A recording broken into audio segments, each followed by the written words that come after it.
Friends, आज मैं जो बोलने आई हूँ वो बहुत ही सिंपल चीज़ है। आपने भी अपने लाइफ में इस चीज़ को महसूस किया होगा, एक्सपीरियंस किया होगा कि हमारा जो संसार है, हमारा जो दुनिया चलता है ना, वो मेल और फीमेल दोनों को इक्वालिटी में इनपुट देना पड़ता है। एक अपना एफर्ट देना पड़ता है, तभी ये संसार आगे बढ़ रहा है। हम सबको इस चीज़ का पता है, इसमें कुछ भी नया नहीं है।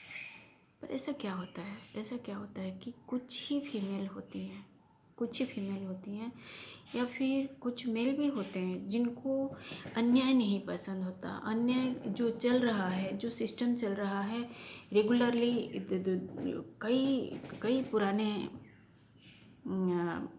रूल्स को फॉलो करते हुए, और वो उस चीज़ को डाइजेस्ट ही नहीं कर पाते। उनको समझ में ही नहीं आता कि इसका कोई लॉजिक नहीं बनता, इसमें कोई बेनिफिट नहीं है, और अगर वो गलत है तो उसका कोई विरोध क्यों नहीं करता।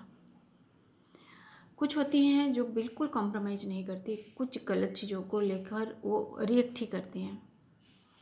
मेल भी होते हैं, और इन लोगों को मेरे एक्सपीरियंस में जो समाज होता है ना, बॉयकॉट ही करना चाहता है या फिर उनको अकेला कर देता है, एक्सेप्ट नहीं करना चाहता उनकी बातों को। सच को भी एक्सेप्ट नहीं किया जाता, सच को भी दरकिनार कर दिया जाता है कि इस चीज़ को क्यों ही माना जाए।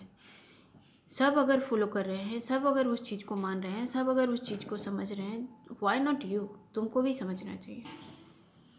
जैसे कि औरत को जो सप्रेस करके रखा गया है, अपने उसका कोई अपना मत नहीं होता, उसका कोई अर्निंग नहीं होता, उसका कोई समय नहीं होता, वो दूसरों को उपयोग में आने के लिए ही इस दुनिया में आई है। इस सोच का कुछ ही औरतें होती हैं जिसको विरोध करती हैं। जहाँ इक्वालिटी का कोई सवाल नहीं होता, जहाँ सप्रेशन ही है, जहाँ पे कंट्रोल ही करना है। इक्वालिटी ढोंग क्यों? इक्वालिटी को ढोंग के हिसाब से मत लो, इक्वालिटी को इक्वालिटी के हिसाब से ही लो। अगर आपको चाहिए रिकॉग्नाइजेशन, अगर आपको चाहिए प्रेस्टीज, अगर आपको चाहिए वैल्यू, देन एक औरत को भी चाहिए। आप ये मत लीजिए कि वो आके रह रही है आपके घर में, दैट मीन्स, और खाना खा रही है, दैट मीन्स एनफ है, काफ़ी है, उतना ही उसके लिए। क्या वो कहीं भी होती तो वो रहती और खाना खाती? कहीं भी होती तो वो आपके घर आती, तब शादी होके तभी उसको खाना और कपड़ा मिल रहा है। कपड़ा तो छोड़ दीजिए, रहने को मिल रहा है उस घर में। अरे आप अपने ज़रूरत के लिए उससे शादी करके लाए हैं, उस पर्टिकुलर को नहीं तो किसी और को लेके आते, बट आप कब लाते हैं? जब आपकी ज़रूरत है। अगर आप एक इंसान को लेके आए हैं, दैट मीन्स उसको एकोमोडेट करना आपका ड्यूटी है। उसे खाना प्रॉपर, उसका सेहत का ध्यान रखना आपका काम है।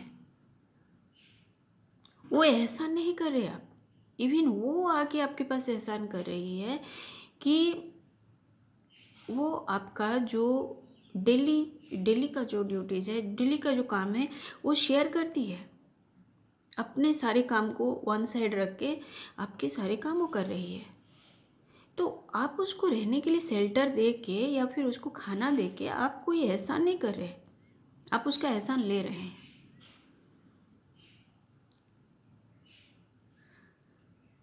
बट जो इस तरह के स्वार्थपर लोग होते हैं, जो उन्होंने उसको यूज़ करने का मटेरियल सोचा, यूज़ किया, आफ्टर ए टाइम स्पान, कुछ समय के बाद, जब उसका एज, उस औरत का एज उस लायक नहीं रहता कि वो यूथफुलनेस में जो काम कर रही थी वो अभी भी करे, तब आपको लगता है कि now this female is useless, और इसे मैं या तो रिप्लेस कर सकता हूँ या फिर इसको निकाल दूँगा एनीवे, ताकि इसकी जो ओल्ड एज की रिस्पॉन्सिबिलिटी मुझे लेनी नहीं पड़ेगी। करेक्ट, ये बहुत से लोगों का माइंडसेट होता है, मैंने स्टडी कर लिया है। और वो तब उसे ये भी तक गिनाते हैं कि तुम यहाँ रह रही थी, क्या खाना नहीं खा रही थी? वो कहीं भी रहती खाना खाती। आप अपने यूज़ के लिए देख के एक स्टैंडर्ड फीमेल को लेके आते हैं, उसके बाद पूछते हैं कि तुम यहाँ पे खाना खा रही थी, व्हाई? दैट मीन्स वो कहीं पे भी होती, अपने लिए अर्न करके खाना तो खाती ना, आपने कोई एहसान नहीं किया। नाउ आप चाहते हैं कि वो आपका घर भी छोड़ के चली जाए। You don't have a simple humanity कि एक इंसान जिसने डेडिकेटेडली आपके लिए इतना सारा समय दिया है, इतना सारा अपने जीवन का वैल्यूएबल समय को दे दिया है, जिस यूथ में वो अपने लिए अर्न कर सकती थी, जिस यूथ में वो अपनी लाइफ को किसी मुकाम में पहुंचा सकती थी, उस समय को उसने डेडिकेटेडली अपना घर समझ के आपको दे दिया। अब आपको धोखा देना है उसको, और उसने इस चीज़ को एग्री नहीं किया। कोई नहीं एग्री करेगी, इट्स सिंपल। बट आपको लगा वो पागल है।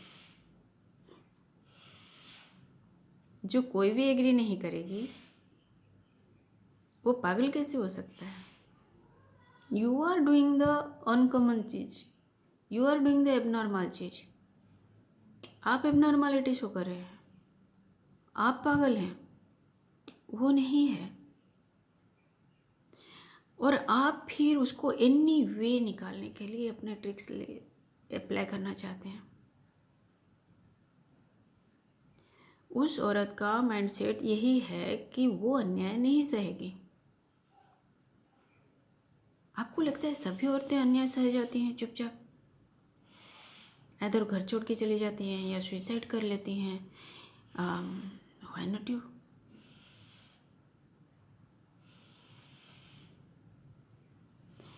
दैट मीन्स औरत का घर छोड़ के चले जाना और सुसाइड कर लेना आपके लिए नॉर्मल है। यस। और जो सोचता है क्या वो नॉर्मल है, जो इस बात को जस्टिफाई करता है क्या वो खुद नॉर्मल है? क्या वो ह्यूमन है? क्या वो इंसान है कहीं से भी?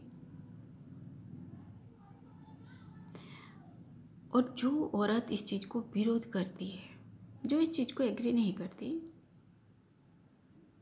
वो सिंपली नॉर्मल ही है। वो नॉर्मल है, उसके अंदर वो डिविनिटी है, वो शक्ति स्वरूपा, उसको पता है उसका स्वरूप क्या है, उसको पता है। सी नोज हासिल। अन्याय जो औरत नहीं सहती वो जानती है वो शक्ति स्वरूपा माँ भवानी की ही अंश है।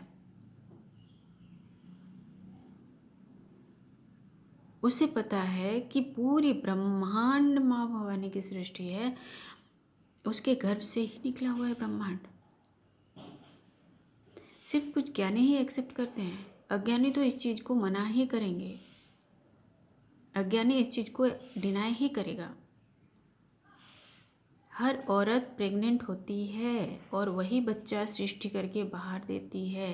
ये सृष्टि औरत की वजह से चल रहा है। इस चीज़ को मर्द डिनाई कर करके इस चीज़ को एक्सेप्टेबल बना दिया है। उसने दिमाग में अपने सबकॉन्शियस में इस चीज़ को बिठा दिया है कि मैं सृष्टि करता हूँ। Then why you are not giving birth to a child? आप बच्चा क्यों नहीं पैदा करते हो? आप तो सृष्टि करता हो। आपके शरीर में ईश्वर ने वह अमृत क्यों नहीं दिया जो एक नवजन्मे बच्चे को पोषण दे? Why to a female? कभी क्वेश्चन तो करो। आपको अपनी लाइफ में प्रोग्रेस करने के लिए शादी क्यों करनी होती है? शिव तब तक सब है जब तक वो शक्ति से नहीं जुड़ता। शिव तब तक इनएक्टिव है जब तक वो शक्ति के संस्पर्श में नहीं आता। ये बहुत ही सिंपल चीज़ है, बहुत ज़्यादा सिंपल चीज़ है जिसे एक्सेप्ट नहीं करना चाहते कुछ लोग। इस चीज़ को अगर एक्सेप्ट कर लेना सोसाइटी, समाज के अंदर बहुत सारी सुधार खुद ही हो जाए। वो तो औरत को दासी ही बनाना है, औरत को दासी ही के नज़र से देखना चाहता है, क्योंकि औरत को सप्रेस करना है उसको। और ग्रेजुअली औरतों ने इस चीज़ को एक्सेप्ट कर लिया है कि हाँ we are made for service, no never. आप सृष्टि करने आए हैं, सृष्टा आपका हेल्प लेता है सृष्टि के लिए। आप अपना पूरा शरीर उसके लिए डेडिकेट करते हैं। जब आप बच्चे को पैदा करते हैं, आप एक बार मर के जीते हैं। इवन बच्चा पैदा करते समय कई फीमेल अपनी जान दे देती हैं। इस चीज़ को समाज कब एक्सेप्ट करेगा? आपको लाइफ में प्रोग्रेस करने के लिए शक्ति से जुड़ना ही पड़ता है। औरतें खुद को भूल चुकी हैं, उन्होंने अपने शक्ति स्वरूप को भुला दिया है। मर्द का अन्याय के सामने झुकना उन्होंने अपना जस्टिफाई कर दिया है, उन्होंने अपना कर्तव्य समझ लिया है। No, never never never. औरत बच्चा पैदा करती है, सृष्टि वही चलाती है और वो हेल्प लेती है मर्द का, और उस हेल्प की वजह से वो ग्रेटफुल होती है मर्द के, और उसके लिए डेडिकेटेड रहती है वो। हर औरत अपने आप ही सिंपली इस चीज़ को एक्सेप्ट कर लेती है कि जिस मर्द ने मुझे सृष्टि चलाने के लिए, सृष्टि में परफॉर्म करने के लिए मेरा साथ निभाया है, मैं उसकी अनुगत रहूँगी। बट मर्दों को नहीं लगता। मर्दों को लगता है अरे ये तो दासी है, इसे जितना सप्रेस करो, जितना कंट्रोल करो, जितना इसकी बातों को गलत सा ठहराओ, जितना इसके कैरेक्टर पे उंगली उठाओ, होते कौन हो भाई कैरेक्टर पे उंगली उठाने वाले तुम? औरत खुद एक देवी है, कैरेक्टर की देवी है। द्रौपदी 5 पतियों से शादी करके भी पतिव्रता है, क्योंकि उसकी एनर्जी जो है वो डेडिकेटेड थी अर्जुन के लिए। बाकी उसके 4 पतियों के लिए, किसी के लिए वो मंत्री तुल्य थी युधिष्ठिर के लिए, किसी के लिए मातृतुल्य थी भीम के लिए, अच्छा खाना परोस के देती थी। नकुल के लिए, नकुल की लेवल में वो अपना सहयोग देती थी, सहदेव के लिए उनके लेवल में सहयोग देती थी। उसी तरह से सीता माँ भी पतिव्रता, प्रचंड पतिव्रता थी, और जिस पर भी क्वेश्चन रेज कर दिया गया।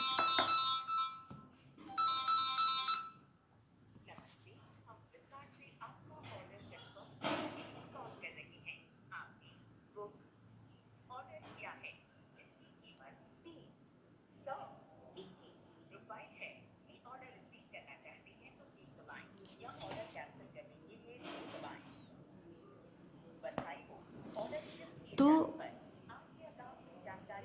वहीं पे हम मंदोदरी के एग्जाम्पल लेते हैं। मंदोदरी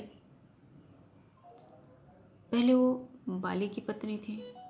बाली की पत्नी, बाली तामसिक था, तो मंदोदरी की एनर्जी उसी लेवल की थी तामसिक स्वभाव में।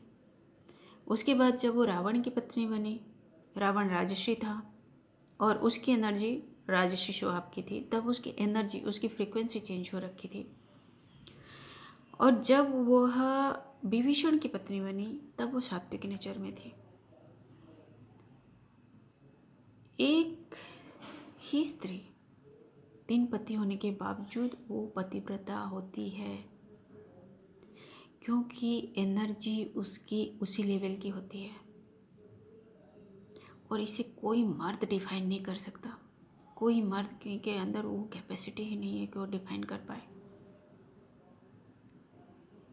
कभी वो काली किस चरित्र में होती है, कभी सरस्वती और कभी लक्ष्मी। जब तीनों यूनाइटेड होते हैं तब वो दुर्गा बन जाती है, राज राजेश्वरी बन जाती है। औरत को चुप रहना सिखाया गया, संसार में होने वाले अन्यायों को सहना सिखाया गया। जो मर्द औरत पर हाथ उठाता है वो सबसे बड़ा नामर्द होता है, क्योंकि वो मर्द को बनाया है कि आप प्रोटेक्ट करने के लिए, उस शक्ति स्वरूपा का प्रोटेक्शन देने के लिए जो उसके बच्चे को पैदा कर रहे हैं। उन बच्चों को पोषण देने के लिए जो नए तरीके से इस दुनिया में आ रहे हैं ताकि सृष्टि आगे बढ़ती रहे। बच्चे तो अमृत की संतान हैं, ईश्वर का अमृत उन पे आता है। औरत उसे पोषण देती है अपने गर्भ में भी और बाहर भी। मर्द को बनाया गया इन दोनों का ध्यान रखने के लिए, इन दोनों को केयर लेने के लिए, इनका प्रोटेक्ट करने के लिए, इनको आगे बढ़ाने के लिए, जिसके लिए ये इस दुनिया में आए हैं। सृष्टि, सृष्टा और सृष्टि, शक्ति और बच्चे, उनका ध्यान रखने के लिए। मर्द का चरित्र होता है भैरव का। हर शक्तिपीठ में जहाँ पे एक भैरव होता है शक्ति को प्रोटेक्ट करने के लिए, आप लोग जाके दर्शन करके आ जाते हैं, आप लोग जाके देख के आ जाते हैं। आप लोग उसके पीछे का लॉजिक नहीं फॉलो कर पाते। शक्ति का प्रोटेक्टर होता है भैरव। हर टीवी सीरियल में देख लेते हैं आप लोग, बट इसके पीछे कौन सी लॉजिक की वजह से इस तरह से मंदिरों में स्पेसिफिक भैरव की मंदिर होती है और शक्ति डिक्लेयर करती है कि मुझे जब आप लोग दर्शन करते हैं और भैरव का दर्शन नहीं करेंगे तो मेरे दर्शन का फल आपको नहीं मिलेगा। How dedicated to each other. दोनों एक दूसरे के लिए कितने डेडिकेटेड हैं। और हमारा समाज किस चीज़ को फॉलो करता है। देवी का पूजा नवरात्रा में नहीं कीजिए।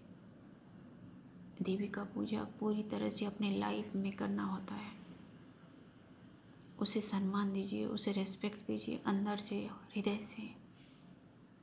उसे कंट्रोल करने के लिए बल प्रयोग करने की ज़रूरत नहीं है। दिल से मान्यता दो।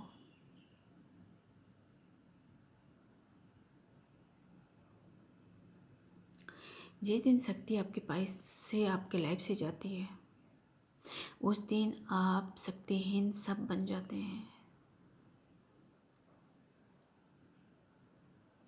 जिसे आप कई रिचुअल्स करके अपने लाइफ में इनवाइट करते हैं, डेडिकेटेड रहने की कसम खाते हैं अग्नि के सामने पर।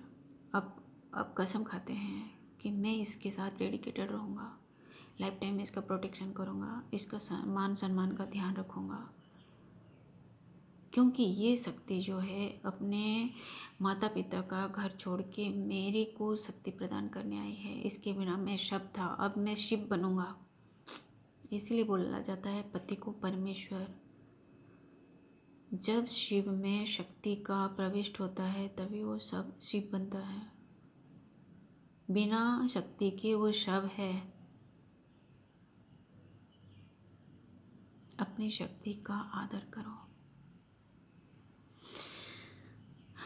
आप सबको पता है आदि शंकराचार्य ने जब शक्ति को नकार दिया था, स्त्री शक्ति को, उन्होंने बोला मेल एनर्जी इज एनफ। और वो जब कश्मीर में जाते समय एक जगह थक के सो गए और उनके अंदर हिलने चलने का भी तक साहस नहीं था। पानी से उनका, प्यास से उनका गला सूख रहा था। तब वो ऐसे ही पड़े थे अनकॉन्शियस। वहाँ एक स्त्री उनको दिखाई देती है, वो दही बेच रही होती है। तब आदि शंकराचार्य उसको बोलते हैं कि माँ मुझे थोड़ा सा पानी पिला दो।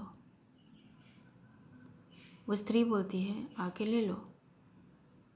वो बोलते हैं कि मेरे अंदर शक्ति नहीं है। तब वो स्त्री उन्हें क्वेश्चन करती है पर तुम तो शक्ति को मानते ही नहीं। और तब उनके अंदर दिव्य ज्ञान का रेज होता है। तब उनको पता होता है कि शक्ति बिना शिव भी शव है। रिस्पेक्ट सकती। और मंदिर में जाके मत रिस्पेक्ट करो, आपके घर में शक्ति है। बाकी दिन तो वो डेडिकेटेडली आप लोगों का सारा काम कर रही है, सारी चीज़ों का ध्यान रख रही है, सारी तरह से अपने आप को उसने न्योछावर किया हुआ है आप लोगों के ऊपर। बट जब जब त्यौहार आते हैं, जब आपके लाइफ में ऐसा कोई ओकेजन आता है जब आप सम्मानित कर सकें अपनी शक्ति को, कीजिए। आपके अंदर की शक्ति मल्टीप्लाई होती चली जाएगी। वो जो आपको देगी सद्भावना, आपके अंदर की शक्ति मल्टीप्लाई होती जाएगी। हर वो मर्द सक्सेसफुल होता है जो अपनी शक्ति का आदर करता है। आपके अंदर जिम जाके शक्ति नहीं बनती, वो फिजिकल फिटनेस है। शक्ति होती है चैतन्य, चेतना से। शिव शक्ति मिलते हैं तभी जीव सृष्टि होता है। शिव को हमेशा याद रखना चाहिए कि शक्ति के बिना वो शव है। जो औरत अन्याय को बर्दाश्त नहीं करती, उसका विरोध करती है, उसमें शक्ति जागृत अवस्था में होती है। उसने अपना शक्ति को जगाया हुआ है,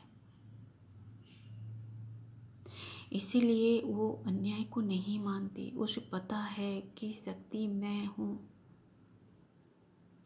मैं डेडिकेशन के साथ आपके लिए आपके साथ खड़ी रह सकती हूँ, आपका सब कुछ कर सकती हूँ, बट मैं अपने आत्मसम्मान पर आघात नहीं बर्दाश्त करूँगी। जिस दिन आप मुझे नकार दोगे कि मेरा अस्तित्व नहीं है, उस दिन मैं बता सकती हूँ कि मेरे बिना आपका कोई अस्तित्व नहीं है।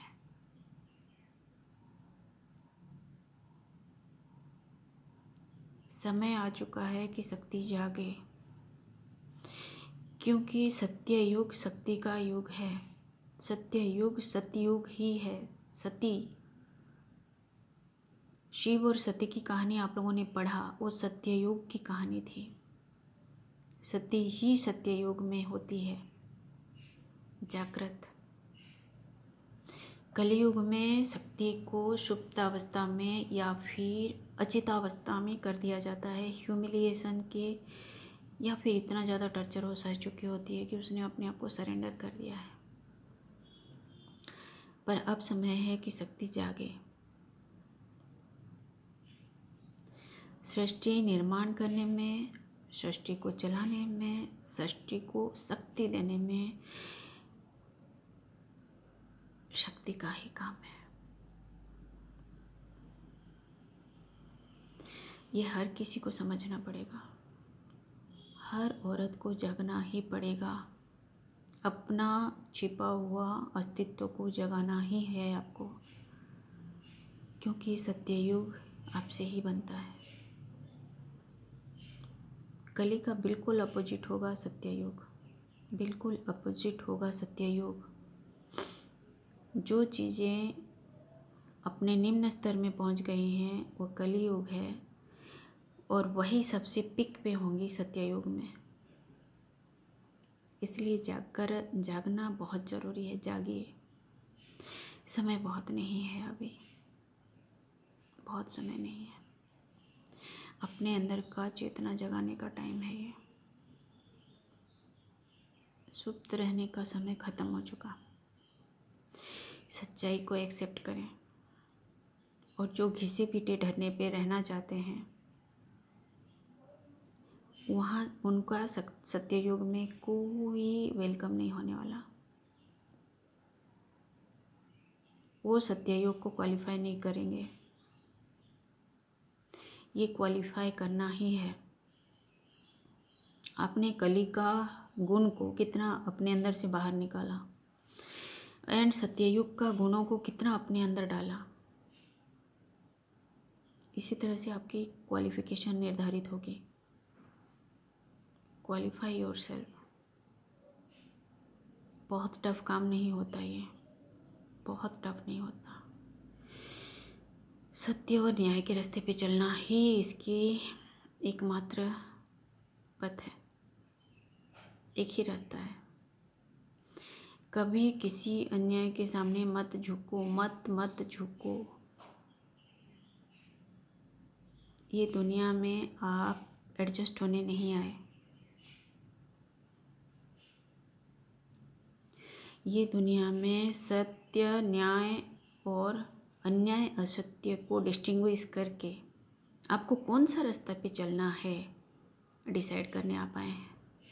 ये आपकी फ्री विल है, ये आपका अधिकार है, ये आपके राइट्स है, ये आपकी ड्यूटी है, ये आपका कर्ज है। धरती माता के लिए कर्ज है आपका।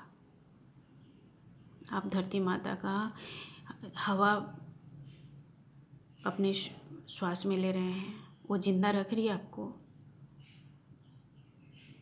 धरती माता का उपजाया हुआ अन्न खा के आप जिंदा हैं,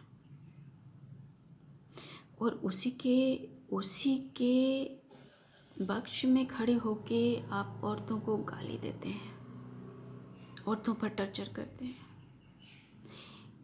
आपको पता है मातृशक्ति के बिना कहीं कुछ नहीं है, आपका अस्तित्व भी खत्म हो जाता है। बट जो अहंकार है, मर्दाना अहंकार, आपको कहाँ ले जाता है, कितने नीचे गिरा देता है आपको।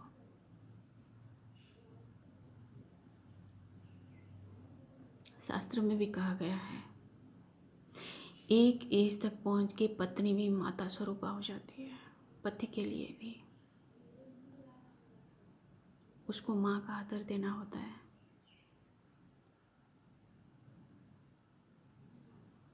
क्या आप में वो साहस है, क्या आप में वो गुण है, क्या आप में वो संस्कार है, क्या आप में वो ज्ञान है।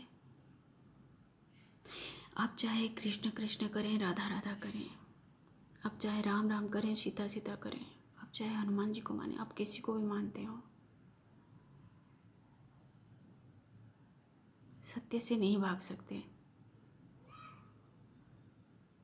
क्या फ़ायदा अगर आपने राम के गुणों को धारण नहीं किया, राम राम ही रटते रह गए। क्या फ़ायदा अगर आपने कृष्ण के गुणों को धारण नहीं किया और कृष्ण कृष्ण हरे राम कर रहे हैं आप। कृष्ण जो द्रौपदी के वस्त्रों को हाथ लगाने वाले का वंश का नाश कर दिए।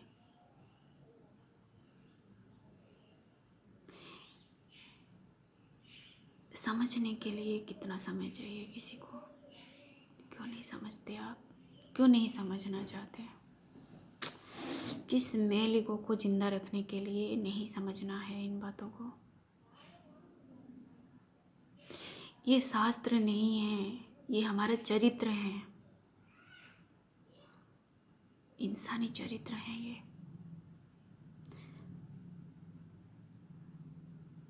दुशासन तो बहुत ही गिरा हुआ चरित्र है, बट कर्ण भी मत बनना कभी,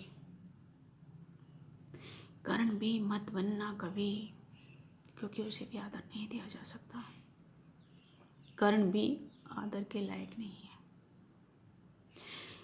जो सृष्टि करने आई हुई द्रौपदी के अंग वस्त्रों को अनादर करता हुआ चुपचाप देख रहा है, आप कितने बलवान हो, क्या फर्क पड़ता है? इससे अच्छा आप श्रीखंडी होते।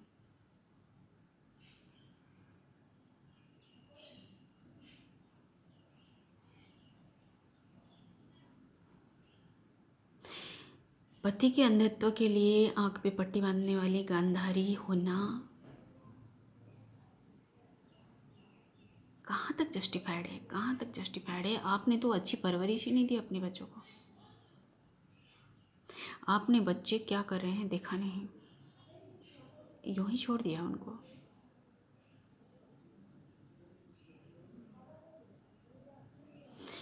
शकुनी अपना काम कर रहा था, वो अपना बदला ले रहा था।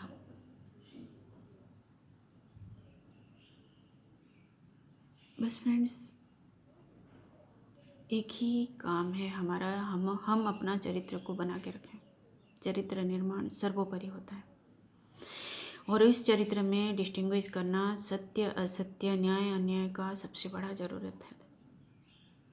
क्या कर रहे हैं हम, हमें पता होना चाहिए। हमारे कौन से कार्य से किसको हमने कितना नुकसान पहुंचाया, यह हमें पता होना चाहिए। अगर आपकी बातों को लेके, आपके कटाक्ष को लेके, आपके गंदे व्यवहार को लेके आपका कोई अपना या फिर आपके रिलेशन में या फिर फ्रेंड सर्कल में किसी ने सुसाइड कर लिया, तो क्या उसका दोष आप पर नहीं आता? आता है या नहीं आता। और अगर वो पुरुष है, उसके छोटे छोटे 2 3 4 बच्चे हैं, उस पिता के मरते ही वो जो बच्चों का परवरिश एक ही कंधे पे आ जाता है, उसकी माँ के कंधे पे, क्या वो सफरिंग के आप उत्तरदायी नहीं हैं? और अगर आपको पता चल गया कि आपकी वजह से यह कांड हुआ है, क्या उन सफ़रर्स को आपने हेल्प किया? क्या आपने जिम्मेदारी उठाई?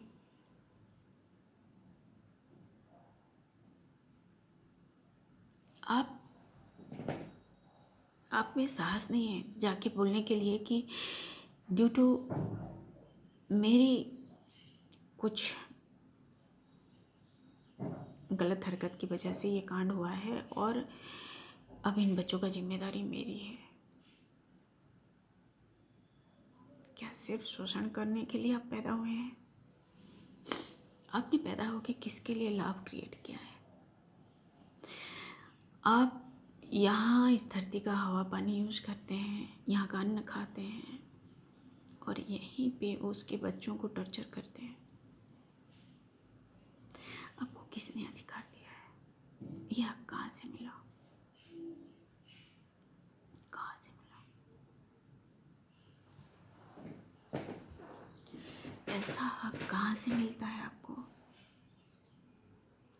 इवन जब जो भी पैसे आप अर्न करते हैं उसका 10% आपको गरीबों की सहायता के लिए देनी चाहिए। वो तो आप नहीं करते, बट आप धरती माँ के बच्चों पर टॉर्चर करने के लिए आगे आ जाते हैं। आपने उनके बच्चों को हेल्प कभी नहीं किया, फिर टॉर्चर करने का आपको कहाँ से हक है? आपके किस कार्य से किसे कौन सी तकलीफ हो रही है? क्या आपको उसकी जिम्मेदारी लेने का साहस है? अगर नहीं है तो आप इंसान में हैं, गिने जाने चाहिए। कभी बैठ के जरूर सोचिए। जीवन बहुत सरल है। अपने मूल्यों पर कभी कॉम्प्रोमाइज मत करो, कभी नहीं। क्योंकि कोई बाप है, भाई है, माँ है, बहन है, कुछ भी है, कोई आपसे ऊपर कोई नहीं है। आप अपनी जर्नी पूरा करने आए हैं और पूरा करके अकेले ही निकल जाएंगे। आपने किस तरह से इस जिंदगी को जिया, आपने किस तरह से अपना इनपुट दिया इस दुनिया को, ये आपकी जिम्मेदारी है। आपकी वैल्यूज क्या है, ये आपकी जिम्मेदारी है। आप कितना दूर कहाँ तक कॉम्प्रोमाइज़ कर रहे हैं और कहाँ ना बोल रहे हैं, ये आपकी जिम्मेदारी है। ना बोलने के लिए साहस चाहिए, कॉम्प्रोमाइज़ करने के लिए कोई साहस नहीं चाहिए। झुकते जाओ, एक दिन पाँव पोछ बन जाओगे। लोग पैरों के नीचे आपको रौंद के निकल जाएंगे। और ये भी आपकी ही जिम्मेदारी है, क्या पाँव पोछ बनना आपको स्वीकार है? डिसाइड कीजिए। समय बहुत कम है।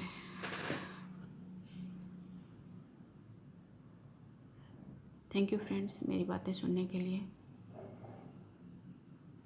ईश्वर आपको जगाए, इस गहरी निद्रा से जगाए। प्लीज़ उठ जाइए। Okay, thanks for watching my videos.